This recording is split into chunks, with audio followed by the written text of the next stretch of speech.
everyone. I'm Gary Knoll. This is the Progressive Commentary Hour.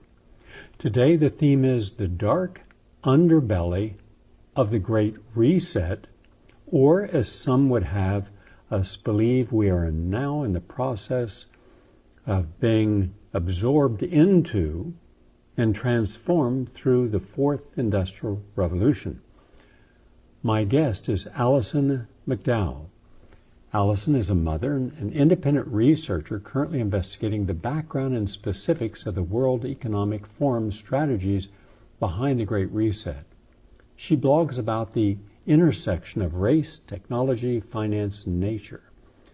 Alison has a strong history in educational activism in opposition to high-stakes testing and the standardized curriculum. Her research later expanded into the military origins of educational technology, blockchain identity, and financing and global poverty management. Her website is wrenchinthegears.com. wrenchinthegears.com. Nice to have you with us today, Alison. Oh, thank you so much for having me on. Alison, in the coming months, I plan to do more programs than focus on what is being called the Great Reset in the Fourth Industrial Revolution that is being strategized and launched by the World Economic Forum and its enormous network of corporate and banking elites. Although this has been planned for many years, decades actually, the pandemic is now being manipulated, we believe, as an opportunity for this capitalist consortium to begin acting on it. I would argue that the birth of the Fourth Industrial Revolution can be traced back to the first Bush White House following two events. First was the collapse of the Soviet Union, which completely shifted the geopolitical landscape away from being defined by two military superpowers and opened the floodgates for corporate globalization. And by the way, especially cannibalizing whatever state assets the former Soviet Union had back in 1991. And they made some people oligarch billionaires. But a lot of money flowed out of the Soviet Union because of American capitalists going in there to exploit it. Also, I would say that the second event was the first Gulf War that brought the former military-controlled internet to the public. We might recall that it was journalists reporting from the war who were first given access to the internet to relay their reports. I make note of this because the Great Reset heavily relies upon all the advances in digitalized technology and data collection and artificial intelligence and robotics and 24/7 surveillance, real-time medical monitoring, wireless technology, and now 5G and 6G. Consequently, the entire bedrock, the foundation, the progenitor of the Great Reset is technological. It means to re-envision the current economic regime that is aligned with the financial opportunities that these new technologies offer. But I want you to kick this off, please. Despite many others starting to write about the Great Reset, you bring something completely novel that I do not find in any other person's mentioning. You have a much greater appreciation and understanding of how many of these new technological instruments, such as blockchain, and the new ways our personal data can be hedged and converted into enormous profits, while simultaneously implementing greater economic, educational, and social control over the population. We will get into that, but first, please share your own experience about what you have found are some of the real social dangers right in front of us. That is there, it's not hidden, about this Great Reset, and what you encounter in that most deeply concerned you and compelled you to research it further. Take your time, the forum is yours. Sure. Well, just to give my background, I'm a parent, and our child went through the Philadelphia public school system, which was a crucible of various types of privatization. They went all the way through 13 years. And during the course of my engagement with that, I began to understand and sort of become less naive about what was happening, that things were being broken on purpose, and to serve the creation of global investment markets in data and data analytics tied to education technology. And you're very correct that it's important to understand these technologies as fundamentally militarized technologies, because I think many times we think of them that they're very useful and fun and help us do all these things, but fundamentally they are military technology. And I recommend often Yasha Levine's book Surveillance Valley, which is a military history of the internet, particularly around cloud-based computing. So I came into it through education, and then realized that it wasn't just about tracking and creating markets in education data, but it was also about essentially broader poverty management. So treating human beings and their social relationships as commodities that could be turned into data, and from which that data could be turned into profit. And that it was not simply just around selling software or selling hardware or selling, server space. It was actually about using what's called pay for success contracting, government contracting, to create new innovative debt products. And these debt products would essentially transform our social relationships and our lives of people who rely on public benefits into these debt instruments. And the primary areas of data collection would be, as I see them, education / training, because now they're reframing education as lifelong learning. Sort of that's their term, in the future of work, that we will have precarious employment, and our whole life we will be chasing a new set of skills to compete in an online global talent marketplace. So it will also be healthcare.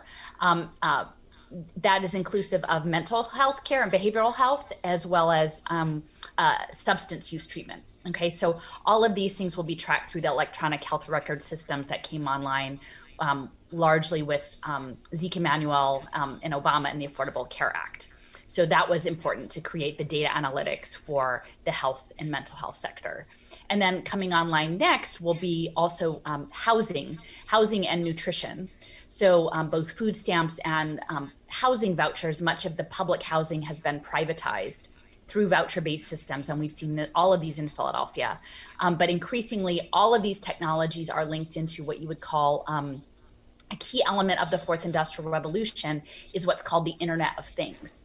And the Internet of Things is a new concept of computing in which our environment becomes smart, that we are living in an environment full of sensors that are relaying and gathering information and aggregating information about us. So in many respects, everyone, most people have a smartphone. That is a very basic Internet of Thing that is tracking information about you.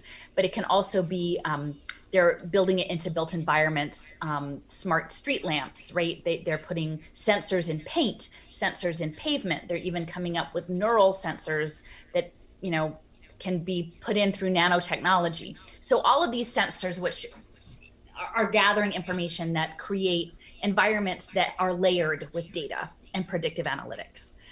So all of this data is being collected, including housing. That's what I wanted to mention. The housing vouchers, increasingly we think of, I live in a city of historic housing stock. My house is over 120 years old, but they can add new technologies, Nest, which is the in-home temperature sensing, the Alexas, your smart televisions, retinal scan doorbells, the Ring doorbell systems. All of these things are adding smart technologies that can track one's behavior in one's living environment. So the idea is that all of these services that would be provided by the government, whether that is your access to government subsidized education, healthcare, or housing, or also nutrition access, that those would be turned into investment markets. And this is being done through a system of outcomes-based government contracts. And so these contracts go back at least to the mid-1990s. There's a gentleman, Arthur Rolnick. He was a senior economist out of the Minneapolis Federal Reserve. And he partnered with a former General Mills executive, Stephen Rothschild, and they set up performance-based government contracting structures in the Twin Cities area. And it sort of simmered there because they didn't have the technology in the mid-1990s, the cloud computing and the other things to really scale these government contracts tied to data analytics in the way that they would want. But by the early 2000s, Sir Ronald Cohen, who is with social finance and Big Society Capital, he is a Harvard MBA, and he's also known as the father of UK venture philanthropy. And he used these government contracts to create something called social impact bonds. And so essentially, he interwove within sort of the social support net of the United Kingdom these debt instruments, the first of which was tied to reincarceration, recidivism. It was at a place called the Peterborough Prison. And so they created this idea of essentially investment markets where they would establish a cost offset against a predicted future burden on the state. So if you can imagine, and the financiers are really clever about really just making up rules of games. So it may not fully make sense, but if you imagine that the way they crashed the last global economic with the mortgage, the asset-backed securities and the mortgages, that was debt tied to real estate. The next set of debt will be tied against human capital, human beings and their future potential, earning potential. So they're securitizing people is what's happening. And the way in which they're doing that is that they would calculate your predicted burden against needing training, needing housing, needing food assistance, needing behavioral health, that being involved in the judicial system, which of course the prison industrial complex is a huge cost offset. And then they would say, if we can preemptively fix you from the burden we've predicted you will be, sometimes multiple burdens, we'll put a price on how much we were expecting you're going to cost the public coffers. And then we will preemptively fix you with our evidence-based solution that our handy-dandy nonprofit or faith community provider will issue, and it will collect all sorts of data on you. And then we will use that data to justify, because the solution we're using to fix you isn't as expensive as letting you be broken. Right. So there's a lesser cost set up against a much larger projected cost. And then there's a gap between those two. And these government contracts will negotiate a space in that gap to be the profit center for the investors. And so these investors, there have been pilot programs set up all around the world, largely in sort of, the colonial centers. I mean, the United Kingdom, Canada, the US, and Australia, among other spaces. And they've created these social impact bonds now called Pay for Success Finance. And they have pilots and things like pre-K, things around prison, job training, substance use, mental health, and they've piloted them.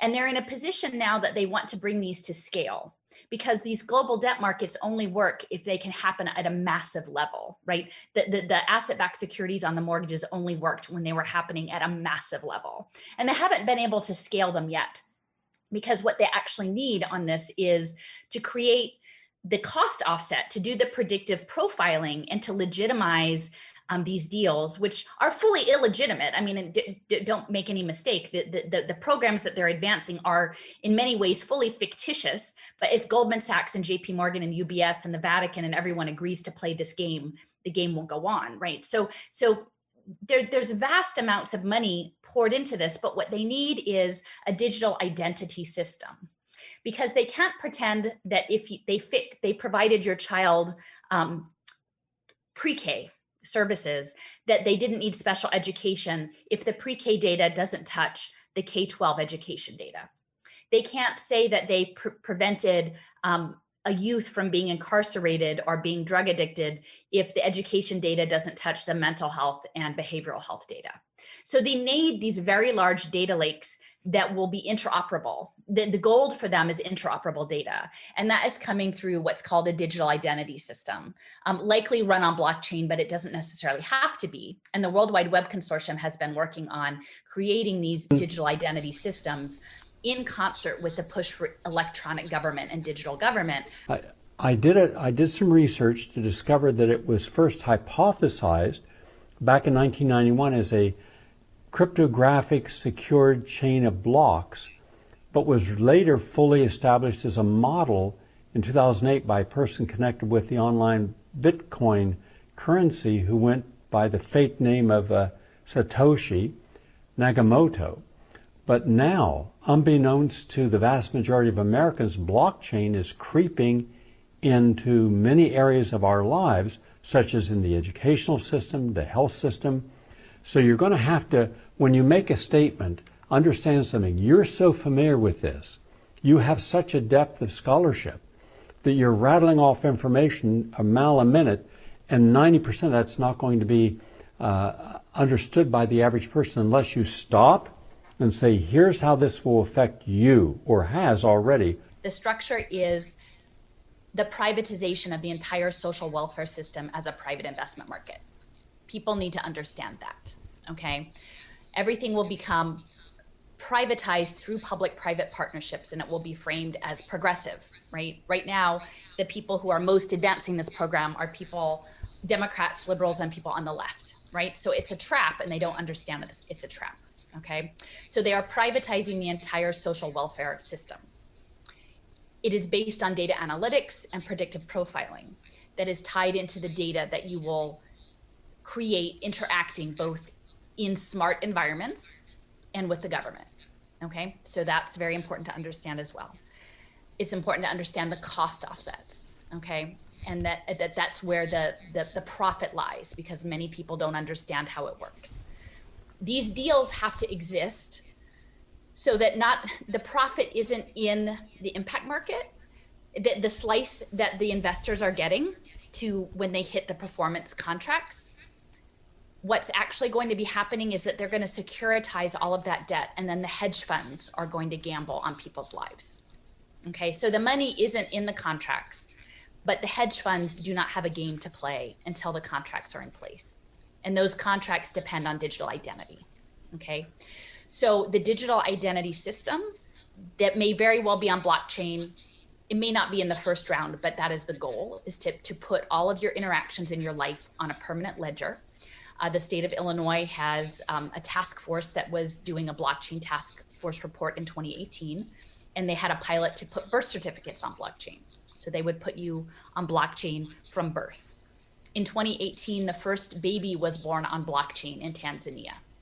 These systems have been piloted through the so-called humanitarian aid and the development aid systems, both in the UK and the US. So the woman who gave birth, she was given a blockchain identity. Her unborn child was given a blockchain identity. And the way in which they accessed the healthcare system for their prenatal care was tied to blockchain. And that was being set up as an impact market. And her compliance with the protocol for healthcare was that there were tokenized behaviors on blockchain that she could redeem for something. They give an example like an umbrella. You could earn through your good behavior to the system, you could earn a token, for some shit. It's script, right? And so what I'm saying is that we need to think, these are real examples that are taking place. These are the pilots. I am all for women having access to quality prenatal care, right? I think that it shouldn't be a global investment market. And I think that if you are a Black woman in Africa relying on certain medical systems that were backed by global pharma, you might have some concerns if you were required to not be able to make your own decisions about your own health choices and that you were being pushed and tracked on blockchain. I think that there's some really legitimate issues regarding who is in control of the health systems and where does our sort of free choice about our own health decisions come into play. So that is another one of these examples. But the blockchain identity is going to be, right now it's optional, right? If you are a refugee, they will give you a blockchain identity. Maybe if you need to access the free community college program that's happening in Dallas and Tulsa, then you get a blockchain transcript. They set you up on blockchain. But that's not everybody, right? And for these markets to scale, they need everybody on blockchain. They need to make everyone be on blockchain. And that is why the pandemic situation is so valuable to them, because under threat of national security, they can require people to have a health passport to confirm your health status, in terms of your mobility or access to employment or access to education. And at this point, then it becomes not optional, right? They can compel someone to be on blockchain, where before that you couldn't compel people to be on blockchain. So that's what's coming with the Common Pass project. That is a project of the Rockefeller Foundation and the World Economic Forum. The mobility pass is being piloted at Heathrow Airport, tied to air travel. And that is getting some play. People are paying attention to that. But the two other products that are tied to that are, there's a product around access to employment and, your employment and your education. And then there's another one that's tied to real-time bio data, right? So there's 3 products there. They're only right now talking about the very limited one about airport travel. So these biometric identities are what's needed for the financial markets. Okay, well, look how easy it is to get all the information they need. Right now on people's cell phones, the most common way of opening your phone is with your thumbprint. So that means they have everyone's fingerprints. That then ties into a database. They have the cell phones can take photographs, can record you, so now they can have all of your voice and all of your facial features. They also, every device in your house, every smart device, like Alexa, whatever the question is, Alexa's not just answering you, Alexa's recording every single thing that you say, or if it does in your house. And how many people have Alexa in their bedroom, a kitchen, or someplace else? So every single thing you think or do during a day that you express by writing, calling, or even a conversation in the privacy of your own home is now on a data system. Once all that data is collected at every level, even your cars, even in my own car, which is a small little car, they wanted to put a new update, and I said no. And they said, why not? I said, because right now they cannot track my car. And I don't have a GPS, and I also don't carry a cell phone in the car. And it's through your cell phone that Google, and we didn't know this till a year ago, Google can show you exactly where you've driven every day, how long you were at a place, what location you were at, when you left, etc. And then they can record everything you say in a car. So, and now this new system, which says it's upgrading it, no, it can take over your car for you. It gives them greater access to knowing what you're saying, what you're doing, who you're with.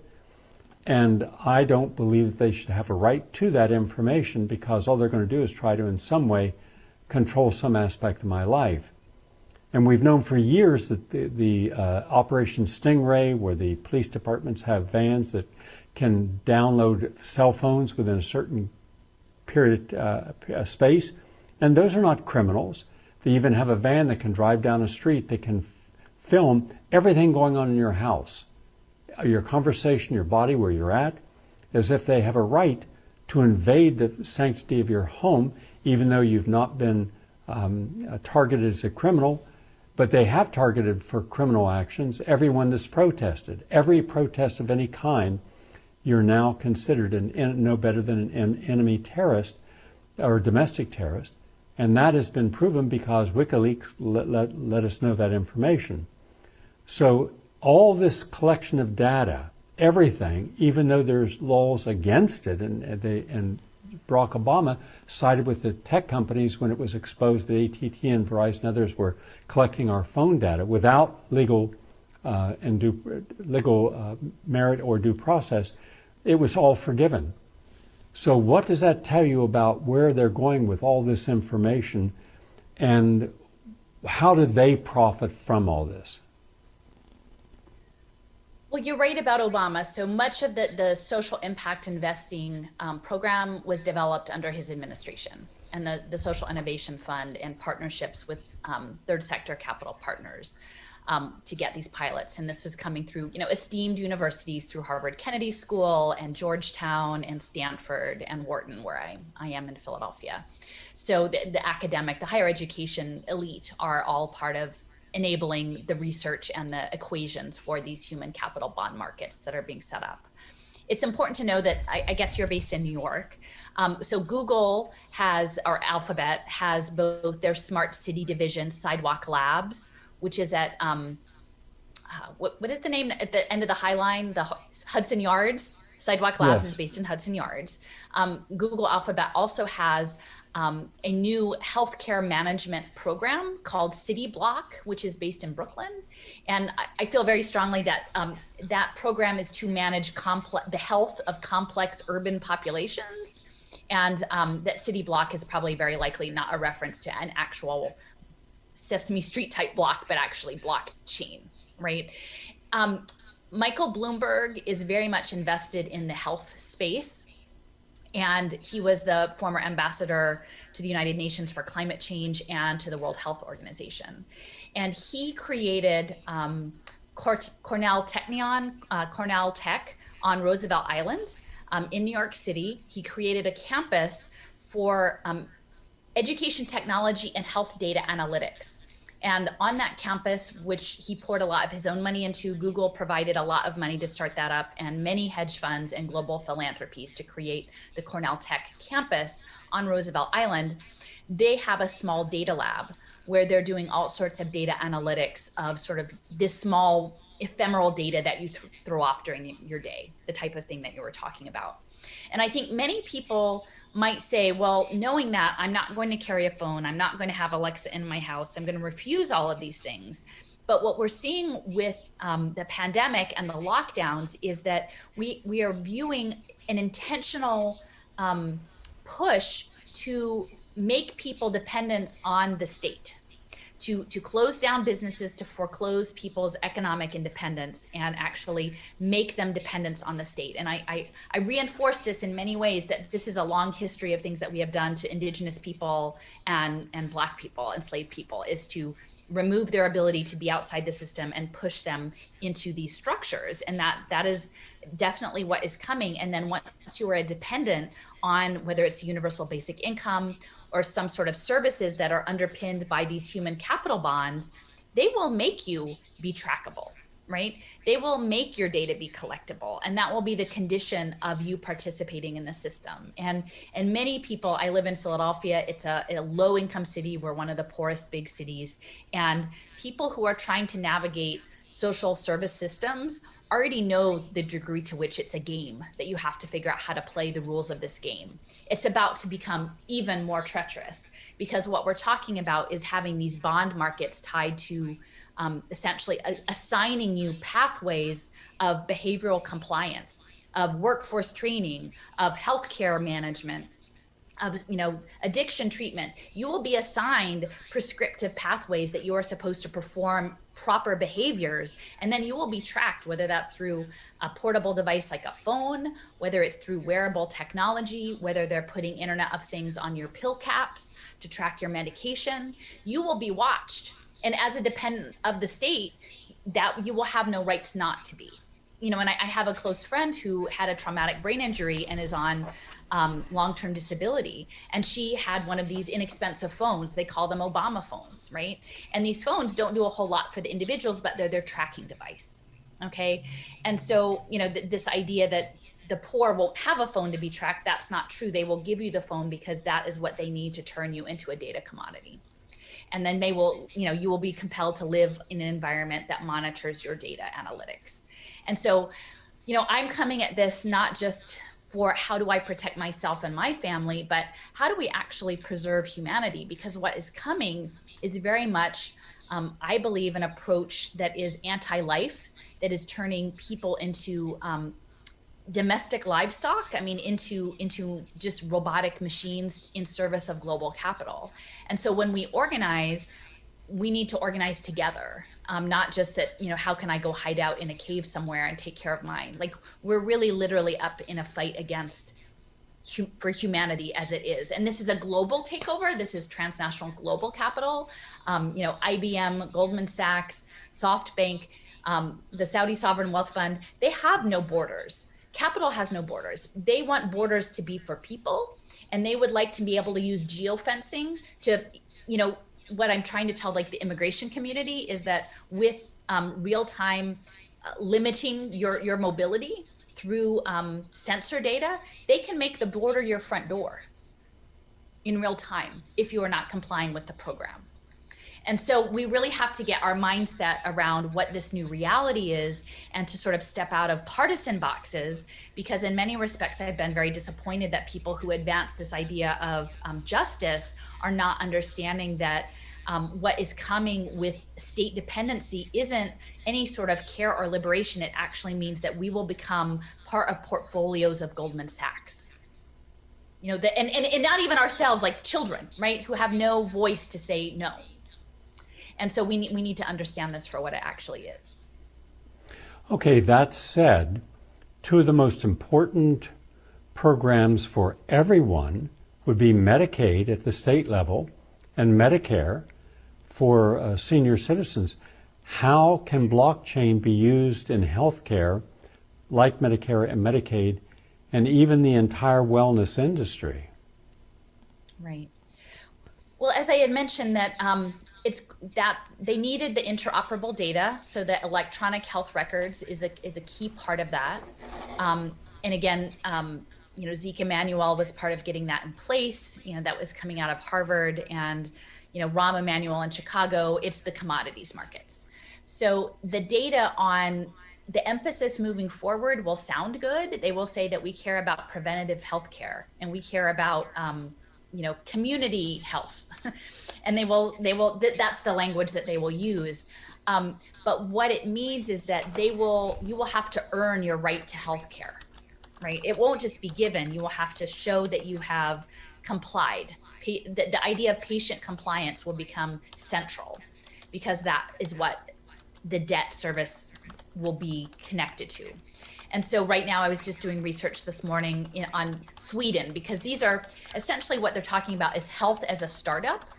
And so once you're talking about cloud-based computing and biotechnology and turning people into data, these financial instruments can be developed anywhere in the world. And they're often, again, piloted through aid systems in the United Nations. Once they have the software pilot, it can be uploaded anywhere, right? It could be uploaded from Brazil to Canada to Australia. It's ephemeral. So we're not safe just because something feels far away. So this first health impact bond in Sweden, which has socialized medicine, was around diabetes prevention, okay? So they have technologies now to create data streams around your food consumption. There's a company, Imperial College London, that created this first report that had all of these really horrific numbers, projections about the pandemic that didn't happen. They actually, in their R&D division, had spun off a company called DNA Nudge. And their Internet of Things wearable technology, where you would scan your food and it would tell you what food you should buy based on your DNA. Okay. And a lot of this is actually tied way back into early 20th century eugenics. Okay. So imagine that you're on food stamps. The Illinois State Task Force on Blockchain had a thought experiment, it hadn't been implemented, where they would code your choices about your food purchases on blockchain. So you would be given a digital wallet, and if you made the right choice, they would kick back a little digital money into your wallet. So if you bought the apple instead of the hamburger, they would reward you theoretically. Realistically, we know that over time, they will just cut back the amount that you can't get through the month until you always make the right choice.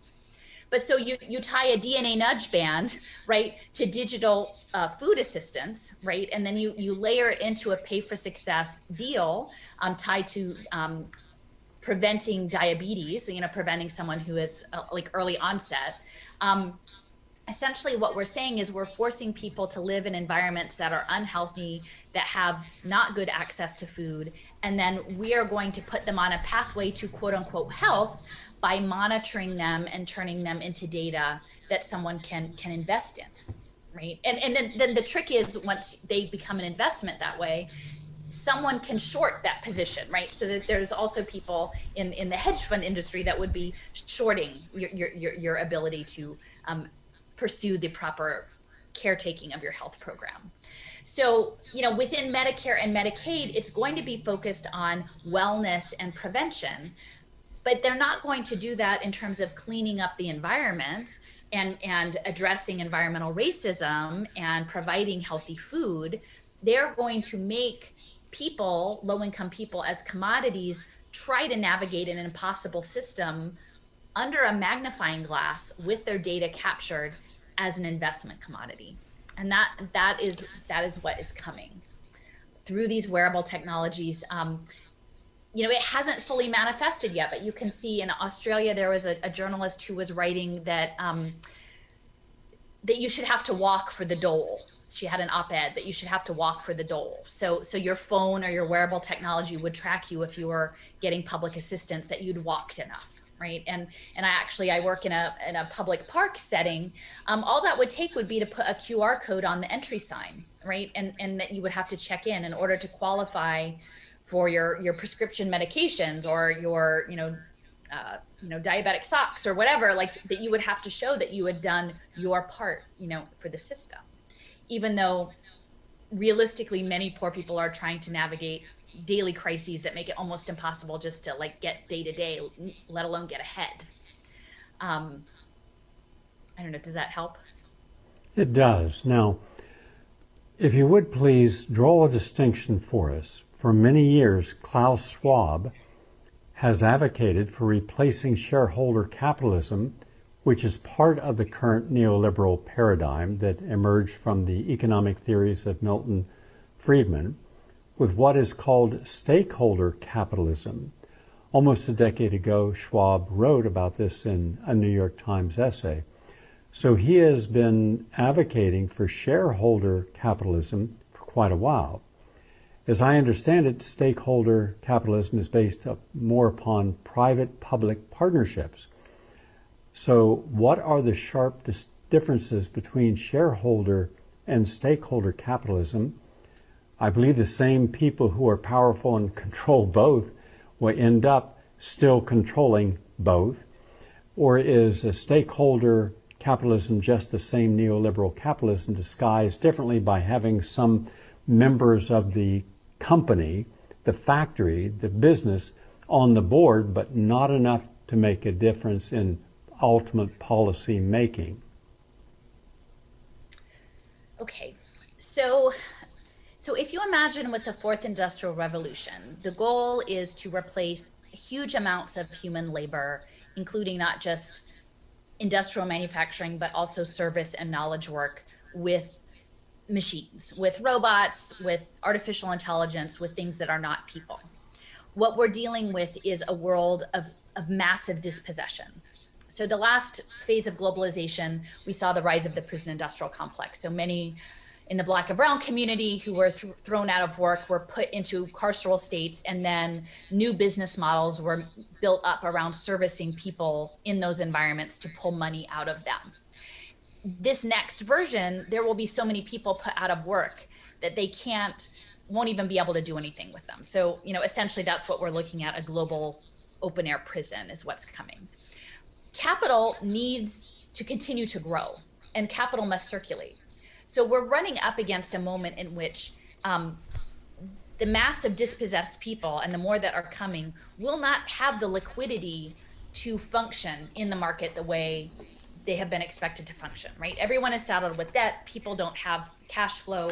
And so the machine will fall apart unless a new paradigm is created. And this new paradigm is going to be stakeholder capitalism built on top of both human capital bonds and social impact bonds tied to the United Nations Sustainable Development Goals. Okay, so this is all running. The World Economic Forum has partnered with the United Nations last January. And so the structure of this is running through the Sustainable Development Goals, most of which are actually about managing poor people. There's a limited number of goals that are actually about managing the environment, but they're interconnected. These parameters were set up by Judith Rodin, who is the former president of the University of Pennsylvania, where I am. She helped create the Global Impact Investment Network through the Rockefeller Foundation. Okay, and this was all happening in the lead up to the last global economic catastrophe in 2007. In Bellagio, they all met. They sort of agreed that this would be the new phase, but it has to be sold. What we're wading through right now is weaponized narrative and trying to understand what's being sold to us. So they sold it to us as stakeholder capitalism, that these same companies that created environmental devastation, that created mass poverty, that collapsed the global real estate market, that now they've just felt bad about it, and they're going to create a new model, and they're going to try to clean up their problems. Only cleaning up their problems means putting us into a global prison and tracking us as data commodities. That part they're not going to tell us, but that is what's coming. And the Rockefeller Foundation funded something called the B Lab. So benefit corporations, or the fourth sector, is this new hybrid sort of beneficent capitalist structure that's going to come in and sort of harvest all of the misery and trauma that was created and repackage it to create more profit for themselves, which sounds crazy, but that's actually what's happening. So the benefit corporation laws initially were trialed in California, tied to California Medicaid, and Schwarzenegger was governor at the time, and he vetoed it but said it seemed like a great idea, and so they brought it back into Philadelphia, and they created these model benefit corporation laws. So many stakeholder capitalism, one of the primary functions, at least in the US, is the idea of benefit corporations. Now, these are lifted up like, Ben and Jerry's is a benefit corporation. They sort of pitch it as like fair trade, shade grown coffee and fair trade textiles, and very sort of crunchy presentation to this, but it isn't actually. It's that is a veneer, but what is underneath it are the public-private partnerships that will essentially raid all of the public sector and put us all onto blockchain. And that's the part that's not being said. So even in their own documents, they show the evolution from the colonial capitalist to the stakeholder capitalist, and it's very unpleasant. And they think this is lovely. This is their own document, but from an ape to a fancy businessman with a tablet, and they sort of visually show themselves as their evolution of capitalism, thinking that we're all going to go along, that this is a wonderful program. The other thing about stakeholder, the benefit corporations, is that the laws say that in regular companies that you are that the boards are supposed to pursue the highest level of profit for the shareholders. And so the shift to stakeholder capitalism, and the IRS has allowed this, is that if you it enables them to not pursue the highest profit, which on the surface sounds nice, but what you're realizing is you're never going to get the highest profit anymore because everyone is in massive poverty. So it's sort of a gentle way of shielding boards of directors from accountability under the guise of benevolence. That these shareholder capitalists, that they're the good guys because they care about you. They care about you enough to put you into a pay for success finance deal and put your toddler on a surveillance play table. Did you ever see the movie Soylent Green with Charlton Heston and Edward G. Robinson? I've heard of it, but there's an interesting scene. It's very dystopian, and Charlton Heston plays a detective, and there's a murder of a wealthy person. He goes into the apartment, and what he notices that there's a jar of jam, and he takes it. He takes some other food and takes it back to Edward G. Robinson, who is called the Book, because he's the one who has the knowledge and researches stuff. In any case, Edward G. Robinson, begins to cry that night when they actually have some real food, and he says he remembers when he was younger, you could have meals, you could have fruits and vegetables. Now just the rich have this. And the end of the program, all the Soylent Green was actually people who had chosen to go in, and they would take a drink, and before the drink killed them, they would be able to watch scenes of nature, and any scene they wanted. And it showed this, and then boom, lights go out, they shoot it down into a vat and become Soylent Green. That was the movie. But always it's the same.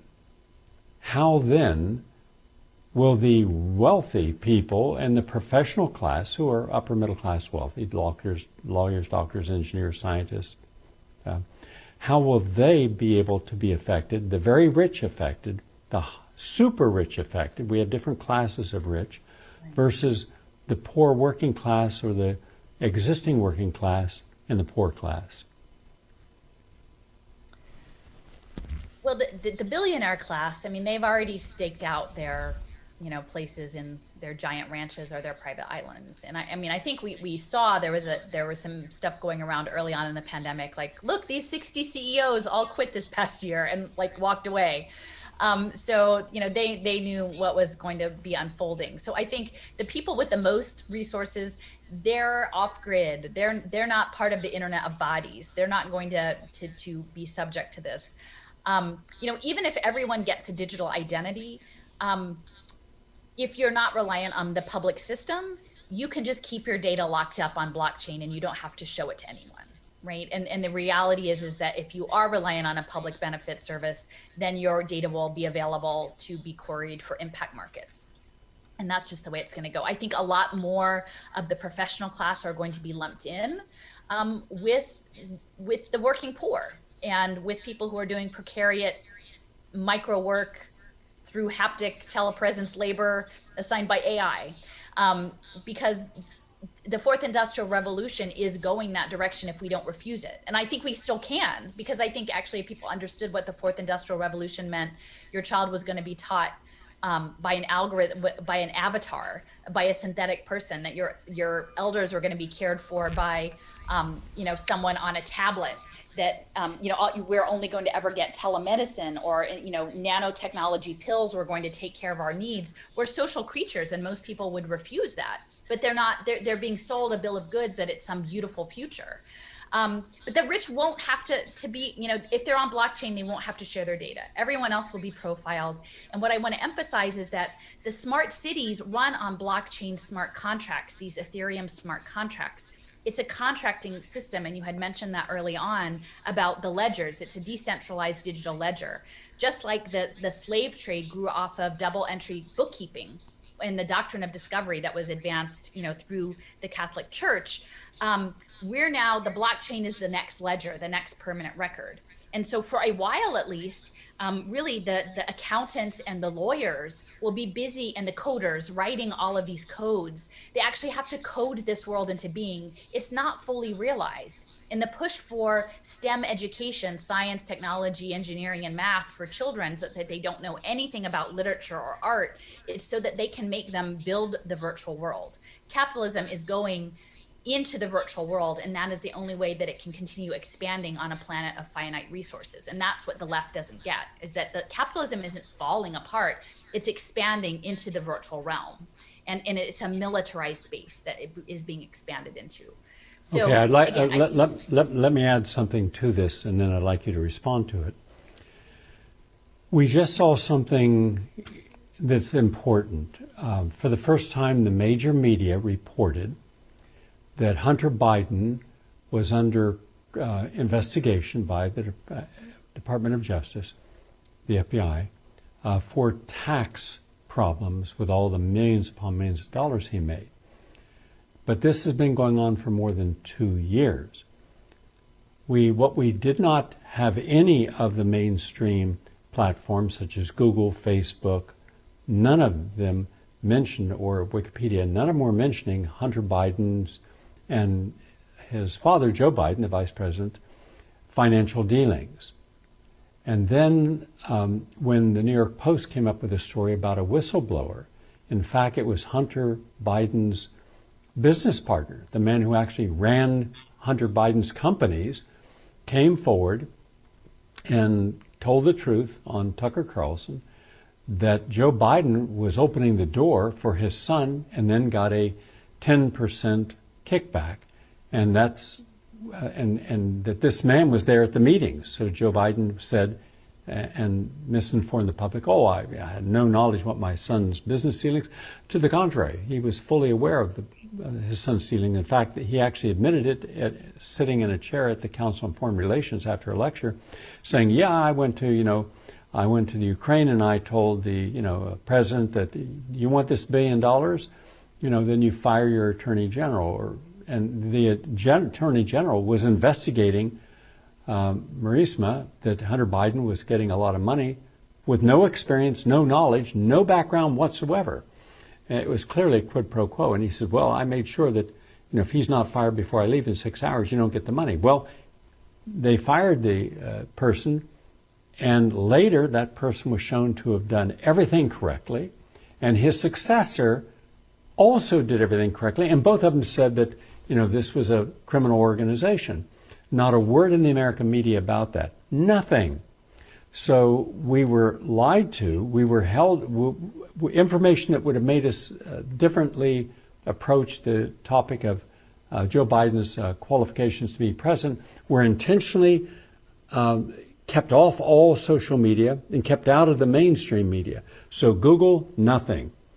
And in fact, they would use their algorithms, as did Facebook, to gear people to not having any information that would have been detrimental to the Democrats.